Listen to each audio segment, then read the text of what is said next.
मिलत टाइम्स में आपका स्वागत है। मैं हूं आपके साथ मुनव्वर आलम। वैसे तो बाबरी मस्जिद शहीद करने वाले सभी लोगों को, चाहे वो तोड़ने वाले हो या फिर हुकूमत में बैठकर तमाशा देखने वाले हो, हर किसी को इसी दुनिया में सजा मिलने लगी है। उत्तर प्रदेश के अयोध्या में बाबरी मस्जिद तोड़े जाने के मुजरिमाना मामले में सीबीआई की स्पेशल अदालत ने बीजेपी के सीनियर लीडर कल्याण सिंह को समन जारी करके 27 सितंबर को कोर्ट में हाजिर होने का हुक्म दिया है।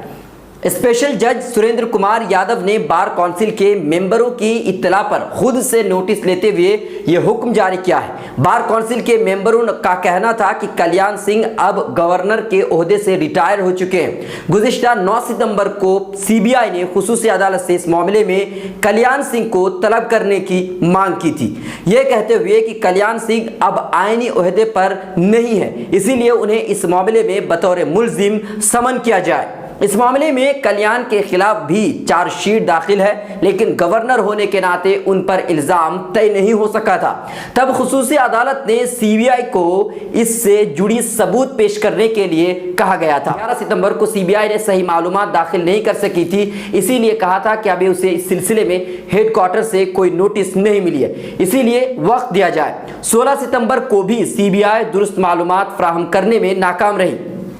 साथ ही खुसूसी अदालत से एक बार फिर वक्त को बढ़ाने का मुतालबा किया गया। 21 सितंबर को भी सीबीआई ने वक्त देने का मुतालबा किया।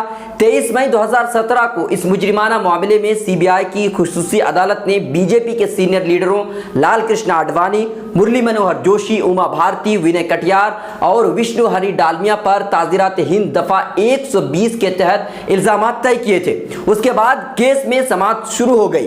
गवर्नर होने की वजह से कल्याण सिंह के खिलाफ इल्जाम तय नहीं हो सके थे। सीबीआई ने जांच के बाद इस मामले में कल 49 मुल्जिमों के खिलाफ चार्जशीट दाखिल की थी, जिनमें 16 मुल्जिमों की अब मौत हो चुकी है। अब इस मामले में 32 मुल्जिमों के खिलाफ रोजाना सुनवाई हो रही है।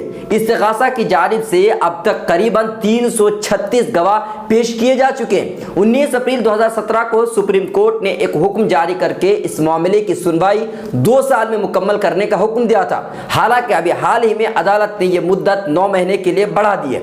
6 दिसंबर 1992 को बाबरी मस्जिद शहीद के मामले में कुल 49 एफआईआर दर्ज हुई थी। सीबीआई ने अर्जी में कहा था कि कल्याण सिंह ने 4 सितंबर 2017 को राजस्थान के गवर्नर के ओहदे का हल्फ लिया था। उनकी 5 साल की मुद्दत 3 सितंबर 2019 को खत्म हो गई है। अब वो किसी आईनी ओहदे पर नहीं है, लिहाजा उन्हें इस मामले में तलब करके मुकदमा चलाया जाए। शनिवार को सुनवाई के दौरान कोर्ट में मौजूद बार काउंसिल के मेंबरों के बताने पर खुसूसी जज ने कल्याण सिंह के ओहदे पर ना रहने की बात का खुद से नोटिस लिया और उन्हें बतौर मुल्जिम अदालत में पेश होने का फरमान सुनाते हुए केस में 27 सितंबर की तारीख मुकर्रर कर दी।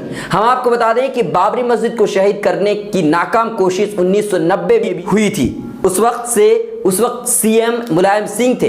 उन्होंने गोली चलवाई और कोशिश नाकाम हो गई, पर जब कल्याण सिंह की हुकूमत बनी तो 6 सितंबर 1992 को मस्जिद तोड़ दी गई और हुकूमत मूक दर्शक बनकर देखती रही।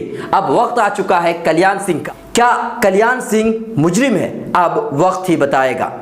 मिलत टाइम्स की वीडियोस देखने के लिए यहाँ क्लिक करके सब्सक्राइब करें और हाँ, बेल आइकन जरूर दबाएं। अगर फेसबुक पर देख रहे हैं तो पेज लाइक करें। ताज़ा तरीन खबरों और मज़ामीन के लिए विजिट करें हमारी वेबसाइट www.millettimes.com। हमारी ये वेबसाइट उर्दू, हिंदी, इंग्लिश तीनों लैंग्वेज में मौजूद है।